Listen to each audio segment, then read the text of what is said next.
After my divorce, my brother-in-law insisted I be his housemaid, so I played along and used it to teach him a lesson he'll never forget. My husband and I, 30 female, have been married for the past 6 years. We've got 2 wonderful kids, Paxton, 6, male, and Susie, 4, female. I'm a stay-at-home mom, and honestly, I love looking after our kids all day and watching them grow up. My husband, Rob, works a demanding job for 40 hours a week. On weekends, he mostly chills in his gaming room, which he calls his man cave, or goes out to hang out with his friends. Being a mom to 2 young kids can get tiring, as I do everything around the house: laundry, cooking, cleaning, and dropping off and picking up the kids from school. So sometimes when it gets too overwhelming, I ask Rob if he could watch the kids for a few hours, but he often comes up with excuses, saying he's had a hard week and needs his space to relax. I have suggested several times to hire a babysitter so I could spend some time relaxing or meeting my sister for a girls' night, but he refuses, calling it a waste of money. Just for a bit of context, Rob and I dated for roughly 3 years before getting married, so I always knew he was looking for a traditional wife. Hence, it wasn't a surprise to me when he asked me to leave my job after I got pregnant with our first child. I was okay with this decision, but I thought he would pitch in around the house from time to time, but that never happens. Now, coming to the matter in hand, Rob has an older brother named Jack, 35, male. Jack was married to Sarah for 4 years, and they had 3 kids. She caught him red-handed with a coworker he had been sneaking around with for a whole year. To get back at him, Sarah went and spilled the beans to their boss, even sending evidence of their text messages and emails. It was a disaster, really, because their workplace had some strict rules against coworkers dating, and their boss immediately fired both of them. This resulted in a massive blow-up between Jack and Sarah, where Sarah demanded a divorce from him. Jack had to finally agree to the divorce when Sarah threatened to keep their kids away from him. After the divorce was finalized, Jack had to move out of their house, but he didn't want to stay with his parents. So he asked Rob if he could instead move in with us, and Rob agreed without even discussing it with me. When I found out about it, I was pissed, to say the least, but Rob told me that it was temporary, so I decided to bite my tongue as I wanted to keep things calm within the family. It's been 4 months now since Jack moved in, and he is still here. I wouldn't have a problem with that if he wasn't also the messiest person I have ever come across, even worse than my husband. It's like living in a constant whirlwind of disorder with him around. The man just can't seem to keep his stuff in check. You would think he's got some kind of aversion to cleaning up after himself. Dirty socks and underwear? Yep, they just found their new home on the floor. Dishes he uses? Well, they have a habit of never making it back into the dishwasher and wherever he left them. And laundry? Forget it. That's not even on his radar, and he refuses to clean his clothes. To be honest, it's been a real challenge for me to take care of an additional member living in our house these past few months. Keeping our home in some semblance of order while he's around has become a daily battle, but we're family, and I try my best not to rock the boat too much. I've had several heart-to-heart talks with my husband about this situation, and every time I was told that his brother is going through a rough patch, he would say that Jack lost his home and job, and he's just trying to find his footing. I sometimes felt compassion and tried to be understanding as much as I could, at least until this week. Rob and Jack had gone out for their usual guys' night during the weekend. They often come home very late, so I put the children to bed, tidied up the house, and went to sleep. When I woke up the next day, the entire house reeked of beer. I stepped out and saw beer bottles scattered all around. I knew I had to clean up right away so it wouldn't fall into our kids' hands. After a couple of hours of scrubbing and vacuuming, I was exhausted, so I went to check on my husband and Jack. That's when I found Jack sleeping with a woman, and it dawned on me that he'd brought someone home from the bar. It was a shock, to say the least. I couldn't believe that he brought a complete stranger into the house, knowing that we had 2 minor children sleeping in the next room. I understand that everyone goes through tough times, but this was a whole new level of disrespect. Here I was trying to clean our house and take care of my family, while Jack was treating our home like his very own personal bachelor pad. I had reached my wit's end, and I knew I couldn't take this any longer. I was so upset that I woke up my husband to talk to him about the situation immediately. He just started laughing and seemed to dismiss it, saying that his brother needed to have some fun after the divorce. I was furious by this point and began shouting at him, insisting that he needed to talk to his brother or I would. I wanted Jack out of our home as soon as possible.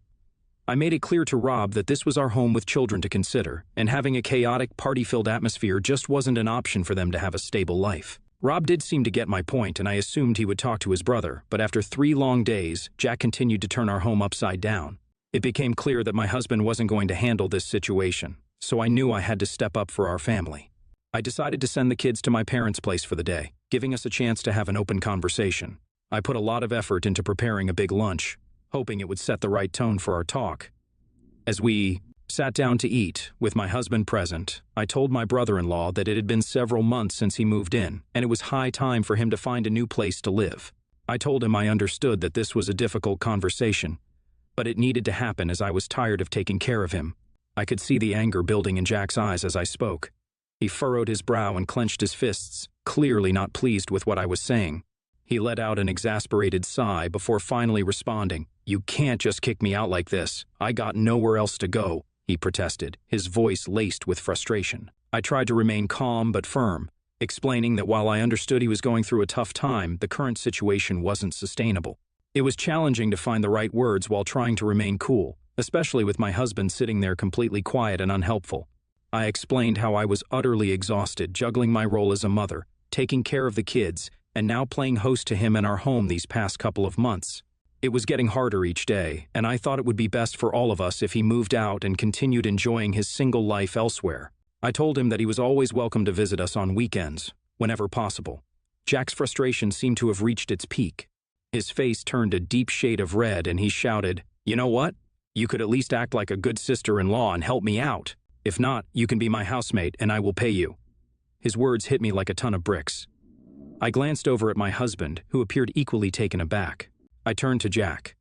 And as much as I wanted to tell him a few choice words for trying to call me his housemate, I suddenly had a wicked idea. I mustered a polite smile and replied, "Sure, Jack. If you're ready to pay me, I can be your housemaid." My husband started to interject, but I raised a hand to silence him. If he didn't help me before, then I didn't need his help now. Jack's expression seemed to shift from anger to surprise. I continued, "You know, I think it's a brilliant idea. I will be your housemaid for a fair wage, as long as you don't have your parties and bringing strangers inside our house." Jack readily agreed, while my husband's eyes widened as he tried his best to comprehend what just happened. I continued to eat silently, brooding on my plan to teach Jack a lesson that he would never forget. Over the next few days, I took on all the housework, keeping my promise to be Jack's housemaid. I didn't complain, as I had a plan up my sleeve, and I was just biding my time. I started to make accidental mistakes. One day, as I did his laundry, I accidentally dropped a red sock into his white laundry load. As you can probably guess, everything came out pink. I couldn't help but smile in secret satisfaction as he yelled in frustration at his now pink wardrobe. The little accidents didn't just stop there. I burned dinner, much to his disappointment, and I also misplaced his gaming console, causing him to search high and low. My plan was working, and with every accident, I could see Jack's frustration growing every day. My plan was slowly working. The major accident that pushed Jack to the edge involved Jack's prized collection of vintage toy cars. One weekend when he was out with my husband, I accidentally allowed my kids to play with his treasured collection. They played a bit too enthusiastically, and several rare and valuable toy cars ended up damaged or missing pieces. When Jack returned home and saw the state of his cherished collection, he was beyond furious. His face turned red, and he started yelling at me for allowing the kids into his sacred space, and I couldn't help but let a tiny, almost devilish laugh slip through my mask of innocence. The realization hit Jack that I had been playing him all along, and his face contorted with a mix of anger and comprehension. It was clear that he had finally pieced together that these accidents were no accidents at all. They were part of my calculated plan. My husband's expression darkened as well, seemingly pissed off at me that he had been oblivious to my scheme. Jack's voice grew hoarse from yelling, while I kept my mouth shut, watching in satisfaction. He started packing his bags while hurling every possible insult in my direction. He knew that the longer he stayed, the more accidents would happen with his belongings. My husband, to my surprise, looked at me, pissed. The next day, Jack moved out to his parents' place, and I had a strong feeling that he wouldn't be returning anytime soon. It was a relief to have our home back to some sense of normalcy, even if it meant my husband wasn't pleased with the way I had handled things. We had a lengthy conversation, and my husband made it abundantly clear that he had talked to Jack, and they both agreed that what I did was a bad thing. He said that his parents had called after finding out from Jack about what I did, and they all agreed that what I did to Jack was completely unacceptable. Rob then gave me a difficult ultimatum. He told me that I needed to apologize to Jack immediately for what I had done, or I could pack my bags and move out of our house. I couldn't believe my ears. My husband was asking me to leave our home because I tried to bring some order into our lives and deal with his messy brother. I firmly told him that I would not be apologizing to his brother, no matter the consequences. I did nothing wrong here. Rob repeated his demand, emphasizing that I needed to apologize for what he saw as humiliating his brother during a tough time. The tension in our conversation was palpable, and it seemed like we were at an impasse.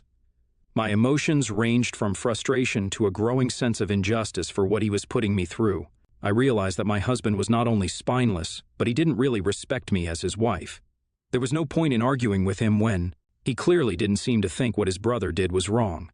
I packed my bags and that very evening took the kids to my parents' place. When my mother saw me, she could tell something was amiss. I couldn't hold it in any longer and the tears began to flow. It was like a floodgate of pent-up emotions that I'd been suppressing for so long. I poured my heart out to my mother, venting my frustrations and sadness. I had tried my best for so long to be a good wife to my husband, only to feel abandoned when he chose his brother over me, or because I refused to keep taking care of Jack. My mother listened in shock, and as I recounted the turmoil I had been through, she assured me that she would stand by my decision. She told me my father felt the same way, and that no matter what I chose, they would support me. I felt relieved that my parents understood my perspective, even though my husband and his family didn't. Over the next few days, I cherished time spent with my family and kids. It was a chance to reconnect with some old friends, and we made plans to meet up for the first time in a while. I felt truly alive. I laughed, shared stories, and had a fantastic time with my friends. During this period, Rob would call to check in on the kids, but I tried to keep our conversations as brief and indirect as possible. I needed the space and time to process everything that had happened and decide what the future held for me and my family. The respite from the constant turmoil was like a breath of fresh air, and I clung to the support of my loved ones as I tried to decide what I wanted to do next. As the days went by, my kids started to notice a change in me. They could see how much happier I had been in just a short while, compared to the years I had spent in my marriage to Rob. Their innocent observations mirrored the truth I was starting to accept. With my newfound clarity and determination, I made a life-changing decision. It was time to step out of this tumultuous marriage for the sake of my well-being and my children's happiness. I talked with my parents and reached out to a divorce lawyer so I could begin the process of preparing the necessary documents. Today, I mustered the courage to ask Rob to meet me for lunch. He readily agreed, likely assuming that this meeting was about an apology or reconciliation. I was nervous, but I knew that it was time for me to finally take control of my life.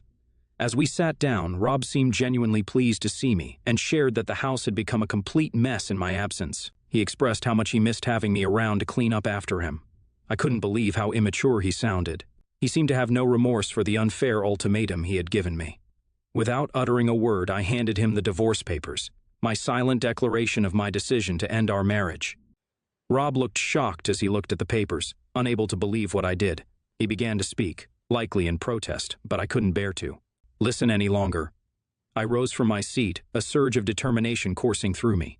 I was done with allowing him to dictate my life and make choices that left me feeling unheard and unfulfilled. Since returning home, I had been receiving multiple messages and calls from my husband and my in-laws. They were furious about my decision to end the marriage and are demanding that I apologize to my brother-in-law to prevent things from escalating further. So, Reddit, am I the a-hole for trying to teach my brother-in-law a lesson he won't forget, and for ending my marriage with my husband because of an ultimatum that felt unjust and controlling? Update 1. I was not expecting this to get as much traction as it did in just a matter of a few days, but thank you all for the replies. Seeing an overwhelming positive reaction to my decision to divorce my husband has made me realize that I did the right thing. Rob has persisted in his attempts to try to convince me to change my mind, and my in-laws are equally resolute in their disapproval of my decision to divorce him. I have been receiving various messages from Rob, ranging from apologies to accusations of not being a good wife. He even had the audacity to accuse me of cheating, which I found rather comical. He's gone so far as to threaten to take our children away from me if I went through with a divorce. I'm keeping my cool and following my lawyer's advice by documenting everything. I know his lazy ass won't be able to take care of the kids on his own, especially with his divorced brother in the picture. And my in-laws are already overwhelmed. Amidst all this, my brother-in-law, Jack, sent me a long message as well. He insisted that I should apologize to him so that he could talk to Rob and make everything all right. He mentioned that he didn't understand why I was overreacting so much when I had agreed to be his housewife in the first place. I found his delusions laughable and replied that I would never apologize when I didn't do anything wrong. I was pissed at him, so I went on to mention that I was glad he was broke and living with his parents in his 30s. I then blocked him after sending the message, and I can't help but chuckle at the thought of how angry he must have been after reading my message but being unable to reply back. My plan now is to keep my head down and redirect my time and energy towards my family. My kids are adjusting, and they seem to be genuinely content living with my parents. It's heartwarming to witness my dad taking them to the park and playing with them every evening after school. On weekends, we have our family movie nights, where we huddle together on the couch, sharing popcorn and re-watching our favorite movies. Seeing my children laugh and enjoy with their grandparents is my glimmer of hope during these tumultuous times. It's my solace, knowing that they're finding happiness and support from my parents in this new chapter of their lives. I know the journey ahead remains, marked with uncertainty, and I am mentally preparing myself for what's about to come. Update 2. Today, out of the blue, my husband's family, accompanied by my husband, showed up at our doorstep, and things are quite messy, to say the least. My parents sat them down in our living room, while we sent our children upstairs so we could all talk freely. His parents didn't waste any time to start complaining about how I was trying to ruin their son's life. My husband remained quiet as his mother unleashed her grievances, insisting that he had provided for me and our children all his life, and now I was divorcing him for no reason. She argued that it was wrong of me to humiliate his brother Jack, instead of being a good sister-in-law, so it wasn't a big deal that my husband wanted me to apologize to his brother. My dad interjected at this point and asked them what was my fault in all of this, when it was their son who had refused to stand up for me and had presented me with an ultimatum. His parents started to yell, justifying that Rob's brother Jack was going through a difficult time, hence all I had to do was take care of him. They were red in their faces as they continued to scream that I could apologize and make things right for their son so that they could try to move past this whole thing. My dad, undeterred by their yelling, asked them if it was fair for my brother-in-law, Jack, to have called me a housemaid. He mentioned that just because I was married to Rob didn't mean that I had to take care of his brother as well. My dad pointed out to them that they should have taken care of their own son after his divorce, instead of expecting that I would pick up after him. He told them their son's inability to become a better man was the reason why his wife had divorced him. This seemed to shut them up. My parents reiterated their support for my decision to divorce my husband, emphasizing that they stood firmly beside me. My husband didn't speak a word throughout this entire debacle and sat looking embarrassed. My mother firmly asked them to leave our house. She made it clear that they were not welcome to return unless they wanted us to involve the police. As they departed, I felt an overwhelming sense of gratitude for my parents' unwavering support. I don't know what I would have done had they not been here to stand up for me in front of his parents. I reached out to my lawyer after the incident, expressing my desire to expedite the divorce proceedings, if that's within the realm of possibility. The events and conversations that unfolded today have made it even clearer that there was no point in delaying the inevitable. It's a heavy feeling to come to the realization that after investing so many years of my life in my marriage, it seems to have all amounted to nothing. Regardless of this, I find solace in the fact that I have remained true to my principles and stood up for what I believe in. I hope that my choice today serves as a positive example for my children one day, demonstrating the importance of never allowing anyone to mistreat or disrespect them under the guise of love or family. Update 3. It's been 6 months since my last update, and I'm pleased to share that the court has officially granted our separation. The next stage in this process involves our lawyers reaching an agreement on things like child custody, visitation rights, and the division of all our assets. Although many people have commented that my husband is in the wrong and I should completely cut him off, I still don't view him as a bad person. I believe that his upbringing and the way his parents behaved played a significant role in shaping his character. In my opinion, his parents should have taught him to be a more self-sufficient and considerate individual. Anyway, for the sake of our children, I'm committed to maintaining civility and don't hold any resentment towards them. Surprisingly, my brother-in-law, Jack, reached out to me last month with an apology. I can't say for certain what prompted this change in him, but perhaps he finally realized the gravity of his actions, especially in treating me like a housemaid. He sent a lengthy apology via mail, as I had blocked him on my phone, where he talked about how depressed he was for the fallout of his marriage, and because he always had his mother or wife pick up after him. He had expected me to do the same. I was tempted to fire back, telling him that he was the one who had caused his own divorce by cheating on his wife for a whole year, but I realized that he wasn't worth the effort. Rob later revealed that he had a heart-to-heart with his brother, suggesting that the ongoing divorce had forced him to confront the reality of what he was losing, which is maybe why Jack had reached out to me as a last effort. My in-laws have unsurprisingly refused to extend an apology for their behavior, but I have come to a place where I can genuinely say that I'm content as long as they remain distant figures in my life. I am well aware that they might attempt to speak ill of me to my children, but I have faith in the values and principles I have instilled in them to see through their falsehoods. As for me, I plan on getting back to work. I know it's been a long time since I have had a job, but I'm currently working on my resume and preparing to re-enter the workforce. I don't care if I have to start with a low-level job, as long as I can start earning my own money. While my parents have welcomed me into their home with open arms, I know that I can't stay here forever. I'm determined to work hard and become self-sufficient, so I can give my children the life they deserve.